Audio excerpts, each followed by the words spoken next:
Bismillaahi Raxmaani Raxiim. Waa aniga ah Zahir Maxamed. Maanta waxaan qaadan doonaa sida aan u heli lahayn secondary data anagoo ka soo qaadanayna World Bank website-ka. Marka intaanan gelin qaabka loo soo qaadanayo datada, marka hore waxaan xoogaa yar ka hadlaynaa secondary data maxaa lahaa, maxayna faa'iido leedahay.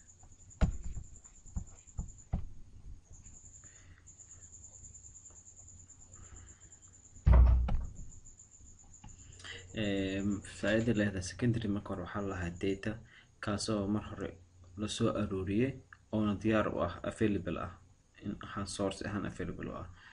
waxaa waaye macno ahaan in waa gacantii labaad waa datada. gacantii koowaad waa primary, qofka marka collection sameynahay soo aruurinayo datada waa primary data, laakiinse marka qofka soo aruuriyo datooyinka noqdo data available diyaar ah secondary lahaa. marka waana mid cheaper ah maadaama oo waqti hore loo soo geliyay mid qofkan helitaankiisa ama lacag kuma helaa ama lacag yar ku helaa, ama waxaan u fududahay si easily inuu ku helo oo asagoo rafaad u marin oo data kala soo aruurin. faa'iidada leedahay waxaa ka mid ah secondary data inuu yahay mid commercial economically, macnaha mid oo safe waxaan ku dhaqaaleysmaya effort aad gelinaysid iyo qarashka aad gelinaysid. sidoo kale waxay time saving waqtiga ku yareynaysaa. laga yaabo markaad primary data tahay inaad month kugu qaadato inaad soo aruurisid oo kale oo qarash kugu qaadato daabacaadi iyo wixii dadkii kugu soo aruurinaa wixii dhan inay waqti badan kaaga qaadato, in aad markii kaa caawinayso inaad waqti badan aad meeshaad ka gelinaysid data collecting ah inaadan gelinin. sidoo kale waxaad kor ogaan kartaa secondary data markaad aragto meeshii problem ka jiro iyo meeshii wax laga oo ka qaldan yahay. marka waa intaas waa faa'iidada leedahay secondary definition kiisna waa qaxinay. marka hadda waxaan galaynaa practically. marka ugu horeysa waxaan tegaynaa google-ka, waxaan gelinaynaa World Bank.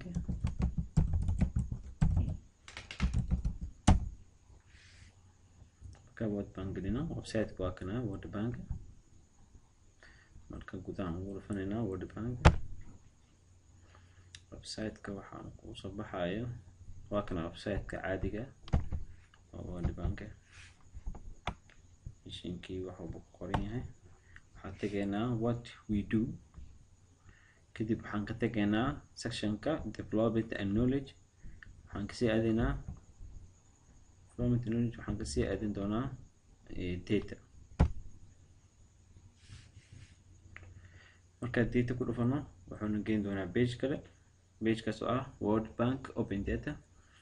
markay saan tahay waxaan sameyn doonaa, waxaan u baahanahay tusaale ahaan hadda datada Soomaaliya wixii ka hayaan aan ogaano. marka waxaan ku dhufanaynaa by country, meeshaan ku qoran tahay by country.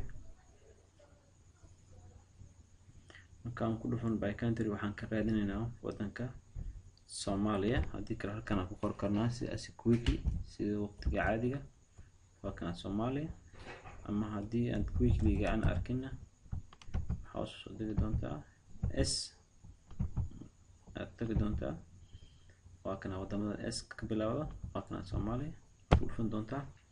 markaad ku dhufatid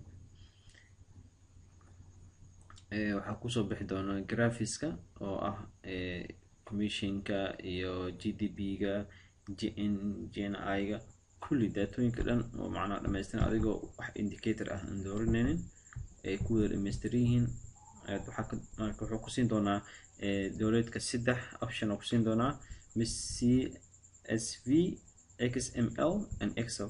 marka badanaa midkaan iga isticmaalno waa Excelka ku dhufan doontaa. marka Excel ku dhufatid automatically datada ay kusoo degi doontaa World Bank ay ka hayso Soomaaliya.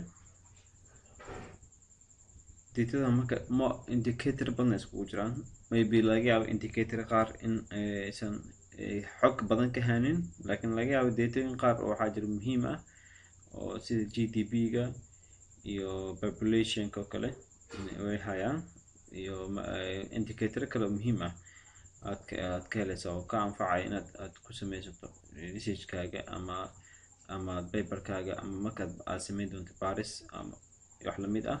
markaas ay ku anfacaya datadan. waa kana hadda u socdaa.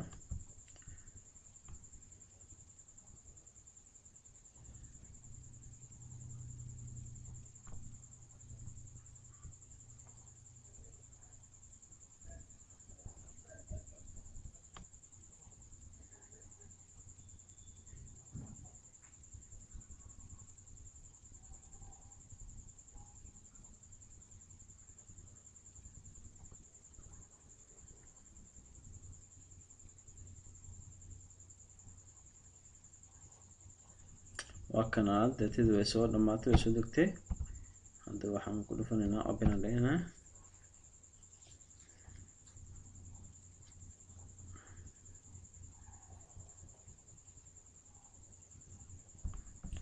وكنا daatada waxaa marka hore sheet badan oo leeyahay sheetka caadiga ah oo saxan midkan waa midka indicator-ka qeexay indicator wax la dhaho waxa laga soo gaabiyay source node-kiisa indicator name-ka source node-kiisa iyo source organization-ka wixii dhan laga soo qaado oo ku indicator code-kiisa wixii dhan ku siinaya midkan wuxuu ku siin doonaa information-ka oo country-ga ah salahan waa song code-ka oo country-ga region-ku waa sub-Saharan African countries-ka income group-ku waa low income magac ahaan Soomaaliya u diiwaan gashan marka waa kana magacaada indicator-da income-ka manufacture-ka agriculture-ka import export marka saamka aad baxdid deetooyinka waa kuwan import export waxay kasoo bilaabanaya filaya 1996 maybe 96 ay ka bilaabanay ilaa iyo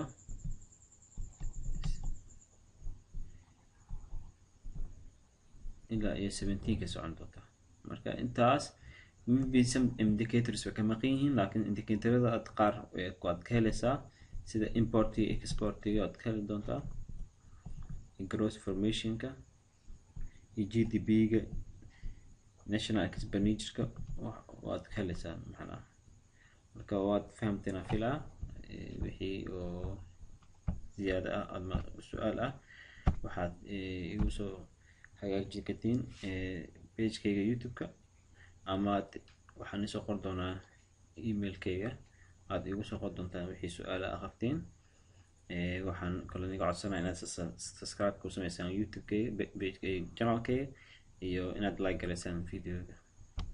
السلام عليكم. خير بدن يا جماعة.